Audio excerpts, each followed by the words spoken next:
Setelah menjalani vaksinasi COVID-19, sebagian orang ada yang mengeluh katanya mengalami gejala menyerupai infeksi virus corona, seperti demam, lemas, meriang, menggigil, dan tubuh terasa pegal. Kenapa ya?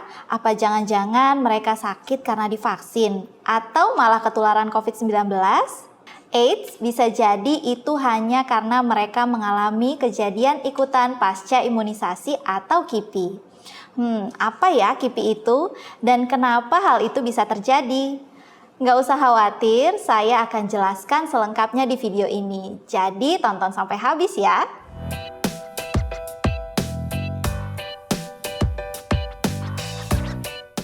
Halo, saya Dr. Rara dari Alo Dokter. Semakin hari, semakin banyak nih yang sudah mendapat vaksin COVID-19. Bahkan sampai video ini dibuat, sudah ada lebih dari 20 juta orang yang telah divaksinasi penuh. Semoga bisa semakin cepat bertambah jumlahnya untuk mencapai herd immunity ya. Kalau kamu gimana? Sudah divaksin belum nih? Ngomong-ngomong soal vaksinasi, pada dasarnya vaksin COVID-19 sudah terbukti aman dan efektif untuk melindungi kita dari serangan virus corona.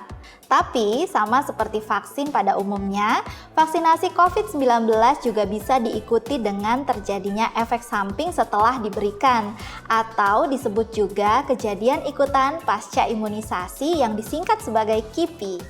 KIPI adalah sebuah istilah untuk menggambarkan keluhan fisik yang umum terjadi setelah imunisasi atau vaksinasi. Keluhan KIPI itu biasanya bersifat ringan, seperti kurang enak badan untuk beberapa hari pertama dan bisa hilang dengan sendirinya. Meski pada sebagian kasus yang jarang banget terjadi, ada juga sih yang bersifat serius, seperti sesak nafas pada orang yang punya riwayat alergi berat. Tapi ya bukan berarti hal ini nggak bisa diantisipasi ya. Dan jangan sampai informasi tentang KIPI ini malah bikin kamu jadi enggan untuk divaksin. Lagian, nggak semua orang mengalami KIPI ini loh. Banyak juga kok yang ngerasa biasa-biasa aja setelah divaksin. Cuman sebelum saya jelaskan lebih lanjut mengapa KIPI bisa terjadi dan kayak apa sih KIPI yang sering terjadi pasca vaksinasi COVID-19, saya mau kasih info menarik dulu nih buat kamu. Kalau kamu mau tanya-tanya langsung ke dokter seputar KIPI dan vaksin COVID-19 maupun persoalan kesehatan lainnya, kamu bisa loh memanfaatkan layanan telemedicine dengan chat bersama dokter di aplikasi Alo Dokter. Pilihan dokternya banyak banget, mulai dari dokter umum, dokter spesialis, sampai psikolog dan dokter gigi pun ada. Respon dokternya juga cepat, nggak sampai 5 menit biasanya udah ada jawaban buat kamu. Udah gitu, dokternya juga bakal ngasih penjelasan yang mudah dimengerti dan akurat secara medis. Kalau kamu mau nanya yang personal banget juga bisa, nggak usah takut ya, kerahasiaan chatmu terjamin aman kok, cuma kamu sama dokternya aja yang bisa baca chatnya. Terus, seandainya kamu butuh pemeriksaan lebih lanjut, dokternya juga bisa bantu arahin kamu untuk buat janji konsultasi dokter dan rumah sakit terdekat dari rumahmu langsung lewat aplikasi Alo Dokter. Membantu banget kan? So, tunggu apa lagi? Yuk download aplikasi Alo Dokter di Google Play maupun App Store sekarang juga.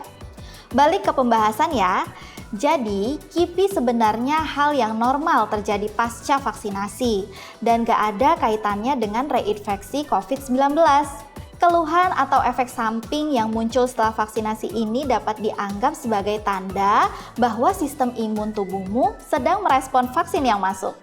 Tapi bukan berarti sistem imun kamu nggak bekerja kalau kamu nggak mengalami keluhan akibat KIPI ya. Seperti yang saya sebutkan di awal, keluhan karena KIPI ini memang bisa berbeda pada tiap orang.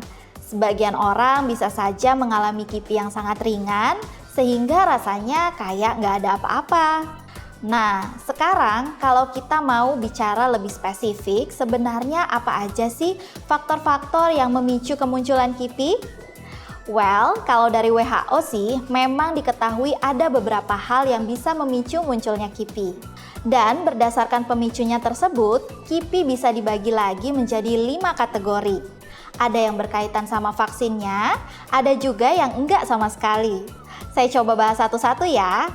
Kategori pertama, reaksi terkait produk vaksin, yaitu KIPI yang dipicu oleh satu atau lebih komponen yang terkandung di dalam vaksin. Contoh, komponen tertentu mungkin bisa memicu timbulnya demam atau pembengkakan di area suntikan. Kategori kedua, reaksi terkait cacat mutu vaksin, yaitu KIPI yang dipicu oleh satu atau lebih cacat mutu vaksin, termasuk alat pemberian vaksin yang disediakan oleh produsen. Lalu, kategori ketiga, reaksi terkait kekeliruan prosedur imunisasi, yaitu KIPI yang dipicu oleh cara penanganan vaksin yang tidak memadai. Makanya, terkait kategori kedua dan ketiga, diperlukan banget nih ketelitian dan kualitas produsen vaksin, distributor vaksin, serta pelaksana program vaksin. Biasanya sih udah diatur sedemikian rupa melalui standar operasional prosedur yang ditetapkan untuk meminimalkan resiko terjadinya hal ini. Kategori keempat, reaksi kecemasan terkait imunisasi, yaitu KIPI yang terjadi karena rasa takut atau cemas saat pemberian vaksin. Wajar kok sebenarnya merasakan kekhawatiran mengenai suatu zat atau benda asing yang akan dimasukkan ke dalam tubuh. Hal ini berarti kamu peduli sama kesehatanmu. Tapi sebisa mungkin dikendalikan supaya jangan berlebihan ya. Apalagi jadi ketakutan hanya gara-gara berita yang gak bisa dipastikan kebenarannya. Sayang banget kan? Lebih baik cari fakta dan informasi secukupnya aja, kemudian beristirahatlah setelah divaksin agar lebih tenang, supaya bisa dukung imunitas bekerja optimal juga. Kategori terakhir, kejadian koinsiden, yaitu keluhan yang sebenarnya disebabkan oleh hal-hal di luar produk vaksin, kekeliruan imunisasi atau kecemasan akibat imunisasi, tapi kebetulan terjadi atau muncul bertepatan setelah vaksinasi dilakukan. Namanya juga koinsiden ya, jadi sebenarnya nggak berkaitan sama sekali dengan vaksinasi, tapi karena terjadi berdekatan dengan waktu vaksinasi, jadi sering dikira dampak vaksin. Misalnya kamu demam dan bersin karena flu, tapi munculnya pas banget tuh abis divaksin. Jadinya dikira gara-gara divaksin, padahal sebenarnya emang udah kena flu duluan.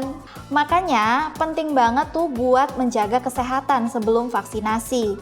Hal ini juga sebenarnya bisa diantisipasi sih lewat tahap screening pre-vaksinasi. Itu loh yang biasanya ditanya-tanyain sama tenaga medis sebelum divaksin.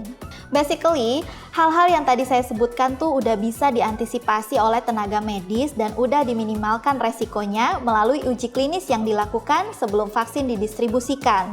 Jadi kamu nggak perlu terlalu khawatir ya. Nah, di tiap orang reaksi KIPI bisa berbeda-beda, tergantung juga sama kondisi kesehatannya masing-masing. Ada yang mengalami reaksi lokal seperti nyeri, kemerahan, atau bengkak pada lokasi penyuntikan. Ada juga yang mengalami reaksi sistemik seperti demam, nyeri otot, nyeri sendi, tubuh terasa lemah, lapar, lemas, meriang, atau sakit kepala. Kalau secara umum sih, reaksi KIPI yang sering terjadi pasca vaksinasi COVID-19 tergolong ringan ya. Itu pun bisa hilang dengan sendirinya dalam waktu singkat atau mungkin dengan bantuan obat paracetamol sesuai dosis dan anjuran dokter.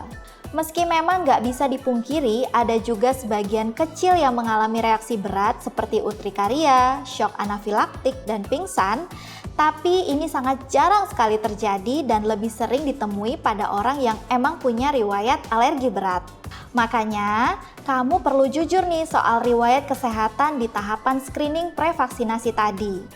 Supaya tenaga medisnya bisa menentukan apakah kamu emang bisa divaksinasi atau enggak. Terus juga biar nakes bisa mengantisipasi kemungkinan reaksi berat ini. Lalu supaya bisa lebih aman lagi, untuk memastikan apakah kamu mengalami reaksi KIPI yang berat atau enggak, biasanya setelah divaksin kamu akan diminta untuk menunggu di tempat vaksinasi kurang lebih selama 30 menit. Itu tuh biar kalau memang reaksinya muncul, dokter bisa segera memberikan penanganan. Oh iya, saya mau ingetin nih buat kamu yang lagi nonton sekarang untuk subscribe ke YouTube channel Alo Dokter. Terus nyalain juga lonceng notifikasinya ya, biar setiap ada video informasi kesehatan terbaru dari Alo Dokter, kamu bisa langsung dapat update-nya. Sekarang saya mau ingetin kamu nih, munculnya KIPI bukan berarti tanda bahwa kamu sudah kebal terhadap virus corona ya. Gimana pun tubuhmu membutuhkan waktu sampai akhirnya bisa membentuk antibodi yang cukup kuat untuk melawan virus corona. Umumnya, waktu yang dibutuhkan tubuh adalah sekitar 28 hari setelah penyuntikan dosis kedua. Lagi pula, sampai sekarang belum ada tuh vaksin apapun yang punya kemampuan 100% mencegah infeksi suatu penyakit. So, jangan jadi gegabah dan takabur setelah divaksin ya. Prokes tetap perlu dijalani dengan disiplin. Ingat, pandemi belum selesai. Nah, sebelum saya akhiri video ini, saya mau kasih tips buat meredakan gejala KIPI. Beberapa mungkin udah sempat saya sebutkan sebelumnya, saya ulangi lagi gak apa-apa ya. Untuk keluhan yang ringan seperti sakit kepala dan lemas, kamu perlu mencukupi waktu istirahatmu. Pastiin kamu tidur selama 7-9 jam setiap harinya. Sertai juga dengan perbanyak minum air putih minimal 8-10 gelas per hari dan makan makanan bergizi termasuk sayur dan buah-buahan. Terus, kalau area bekas suntikan terasa nyeri, kamu bisa kompres dingin untuk meredakannya. Bisa juga konsumsi obat pereda nyeri seperti paracetamol, tapi sesuaikan dosis dan pemakaiannya dengan anjuran dokter ya. Oke deh, kayaknya sampai situ dulu informasi yang bisa saya sampaikan kali ini. Kalau kamu punya topik lain yang mau dibahas di YouTube Alo Dokter, tulis di kolom komentar ya.